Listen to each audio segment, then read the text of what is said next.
عمر کی جان کو رو رہی تھی۔ حضرت عمر کہتے ہیں مجھے حکومت کرنے کا سلیقہ اس نے سکھا دیا۔ آپ نے فرمایا آپ عمر میں کون سی تکلیف پہنچا دی؟ وہ خاتون کہتی ہے میں 3 دن سے بھوکی ہوئی، 25 دینار کا قرضہ ہو گیا میرے اوپر، نہ کوئی بیٹا ہے نہ کوئی بیٹی ہے، کوئی دھیان رکھنے والا نہیں ہے، اور عمر ہے اپنی مستی میں مست ہے، اسے میری کوئی پرواہ ہی نہیں ہے، میری خبر ہی نہیں لے رہا ہے۔ جناب عمر فاروق اعظم عرض کرتے ہیں اے میری مائی، عمر بڑا پریشان رہتا ہے، بڑا الجھا رہتا ہے، آپ خود چلی جاتی عمر سے جا کے مل لیتی۔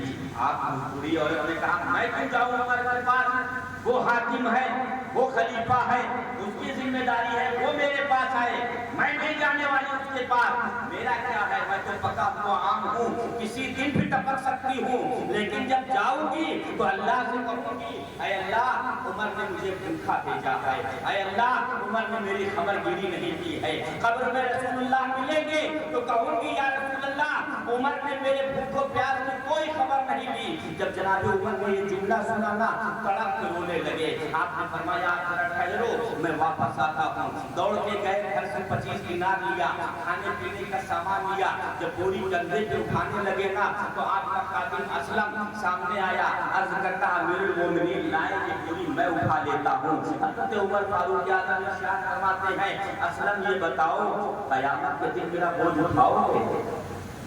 اسلم قیامت کے دن میرا بوجھ اٹھاؤ گے؟ جناب اسلم عرض کرتے حضور اس دن تو کوئی کسی کا بوجھ نہیں اٹھائے گا، ہر شخص نفسی نفسی کے عالم پہ ہوگا۔ تو حضرت عمر فرماتے ہیں پھر آج مجھے میرا بوجھ اٹھانے دو، اسلم آج بھی مجھے میرا بوجھ اٹھانے دو۔ آپ پہنچے، جانے کے بعد اپنے ہاتھوں سے کھانا بنایا، اس بوڑھی عورت کو کھلایا، کھلانے کے بعد جو قرضہ تھا 25 درہم اس کے حوالے کیا۔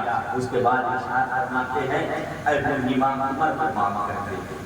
اور کہ تو بڑا بڑی طرفداری عمر پر کر رہا ہے، نہ عمر کو نہیں معاف کروں گی، کل قیامت کا دن ہوگا، رسول اللہ صلی اللہ علیہ وسلم ہوں گے اور عمر کا دامن پکڑ کے حضور کے سامنے کہوں گی یا رسول اللہ اس نے میری خبر گیری نہیں۔ عمر تڑپ کے روئے، کہا معاف کر دے۔ بوڑھی عورت کہتی ہے معاف نہیں کرنے والی تھی، معاف تو نہیں کرنے والی تھی، لیکن تو مجھے بھلا معلوم پڑتا ہے تیرے خاطر عمر کو معاف کر دیتے۔ حضرت عمر نے فرمایا ایسے نہیں آپ لکھ کے دیں۔ اس نے کہا مجھے لکھنا نہیں آتا، تم لکھو میں دستخط کر دیتی ہوں۔ حضرت عمر نے تحریر لکھا کہ فلاں بنت فلاں جو عمر بن خطاب سے ناراض تھی، عمر بن خطاب نے اسے راضی کر دیا ہے۔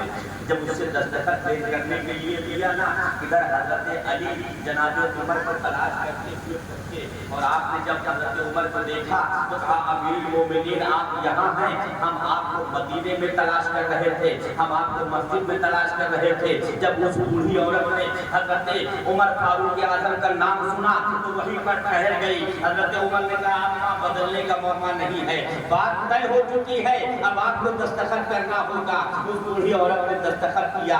حضرت عمر فاروق اعظم نے کہا علی آؤ تم بھی گواہ بن جاؤ، تم بھی دستخط کرو۔ حضرت علی نے بھی دستخط کر دیا۔ جب مولا علی نے دستخط کر دیا نا، اس کے بعد حضرت عمر نے رخستے کو لپیٹا اور لپیٹ کے کہا علی یہ رخسہ اپنے پاس رکھو، مجھے یقین ہے میں تم سے پہلے مر جاؤں گا، مجھے یقین ہے میری موت ان سے پہلے آئے گی، اس لیے جب میرا انتقال ہو جائے تو میرے کفن کے اندر اس رخسے کو رکھ دینا کہ کل قیامت کے دن، کل جب میری قبر میں رسول اللہ تشریف لائیں گے اور حضور پوچھیں گے عمر تو نے میری امت کے ساتھ کیا کیا، تو میں یہ رخسہ نکالوں گا اور کہوں گا یا رسول اللہ آپ کی امت کی ایک بوڑھی عورت مجھ سے ناراض تھی، عمر اسے بھی راضی کر کے آیا ہے۔ حضرت عمر کا قول ہے، آپ فرمایا کرتے تھے اگر دریائے دجلہ کے کنارے کوئی بکری کا بچہ پیاسا مر جائے تو اس کا ذمہ دار بھی عمر ہوگا۔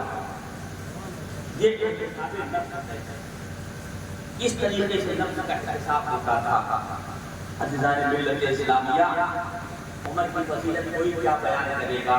اللہ کے رسول فرماتے ہیں اگر جبریل 100 سال تک عمر کی فضیلت بیان کرے تب بھی ختم نہیں ہوگا۔ یہ مرتبہ ہے جناب عمر کا، اور ایک وقت آیا ہر شخص کو قضائے الہی کہ دامن میں جانا ہے، موت ایک بہانا ہے۔ جناب مغیرہ بن شعبہ رضی اللہ تعالیٰ عنہ کا غلام تھا ابو لؤلؤ بروج مجوسی، اس نے حضرت امیر معاویہ مغیرہ بن شعبہ نے اس کے اوپر جو روزانہ اسے پیسے دیتے تھے کچھ بڑھا دیا، تو اس نے حضرت عمر سے شکایت کی۔ حضرت عمر نے فرمایا کون کام جانتا تھا؟ اس نے کہا میں نقاشی بھی کر لیتا ہوں، پڑھائی بھی ہوں۔ تو آپ نے فرمایا کہ ہنر جانتا ہے تو پھر کوئی زیادہ نہیں ہے۔ حضرت عمر نے اس سے کہا کہ میں نے سنا ہے کہ اچھی چٹنی بناتا ہے۔ اس نے کہا ہاں یقیناً میں آپ کے لیے ایک ایسی چٹنی بناؤں گا جو ہوا سے چلتی ہے، جسے رہتی دنیا تک یاد رکھا جائے گا۔ وہ کہہ کے چلا گیا۔ حضرت عمر نے اپنے ساتھیوں سے کہا دیکھو یہ مجھے قتل کرنے کی دھمکی دے کے گیا۔ ذہانہ اور کوئی حکمراں ہوتا تو کہتا پکڑو جیل میں ڈالا۔ عمر کو منہ پہ دھمکی دے کر گیا۔ آپ نے فرمایا یہ مجھے دھمکی دے کر گیا۔ پھر اس کے بعد ختم ہو گئی۔ فجر کی نماز کا وقت تھا۔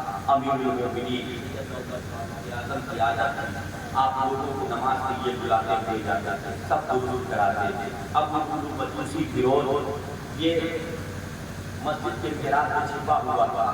آپ نے جیسے ہی تکبیر تحریمہ کہی، اس نے اپنے بغل سے نکالا خنجر اور 3-4 بار آپ کے پیٹ پر آپ کے پہلو پر کیے، جس سے آپ کی عقلی مبارک کٹ گئی اور حضرت عمر مصلی سے نیچے گر گئے۔ جناب عمر مصلی سے نیچے گرے، حضرت عثمان ابن اور آگے بڑھے اور آپ نے جلدی جلدی چھوٹی 2 سورتیں پڑھ کے نماز مکمل کر دی۔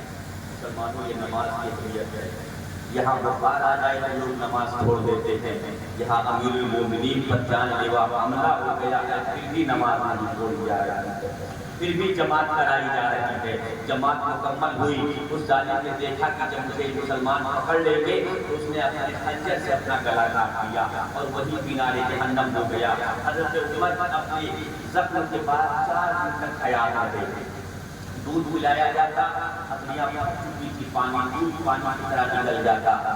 آپ نے اپنے بیٹے حضرت عبداللہ کو بلایا اور ارشاد فرمایا عبداللہ جاؤ سیدہ عائشہ صدیقہ رضی اللہ تعالیٰ عنہا کے پاس اور ان سے کہو کہ حضرت رسول میں جو ایک قبر کی جگہ باقی ہے، اگر وہ اجازت دے تو میں اپنے ساتھیوں کے پاس دفن ہونا چاہتا ہوں۔ جب بیٹا چلنے لگا تو جناب عمر نے کہا ٹھہرو، یہ نہ کہنا کہ امیر المومنین نے کہا، یہ نہ کہنا کہ امیر المومنین نے کہا ہے، یہ کہنا عمر بن خطاب اجازت چاہتا ہے۔ اگر وہ اجازت دے دیں تب تو بہتر ہے، ورنہ مجھے مسلمانوں کے عام قبرستان میں دفن کر دینا۔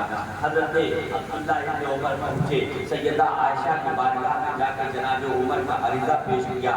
حضرت عائشہ فرماتی ہیں یہ جگہ میں نے اپنے لیے بچا کے رکھی تھی، لیکن آج میں اپنی ذات پر عمر کو ترجیح دیتی ہوں، میں نے یہ جگہ عمر کو دیا۔ اب جب ادھر سے آپ کے شہزادے آ رہے ہیں، حضرت عمر ٹکٹکی باندھ کے دروازے کی جانب دیکھ رہے ہیں۔ جب اپنے بیٹے کو آتے ہوئے دیکھا تو آپ اٹھ کے بیٹھنے لگے۔ صحابہ عرض کرتے ہیں امیر المومنین اٹھے نہیں، زخم گہرا ہے، جو دوائی دی گئی ہے وہ باہر نکل جائے گی۔ آپ نے فرمایا اب دوائی کی ضرورت نہیں ہے، اب کسی چیز کی پرواہ نہیں ہے۔ لوگوں نے کہا حضور بیٹا ہی آ رہا ہے، بیٹھنے کی ضرورت کیا ہے؟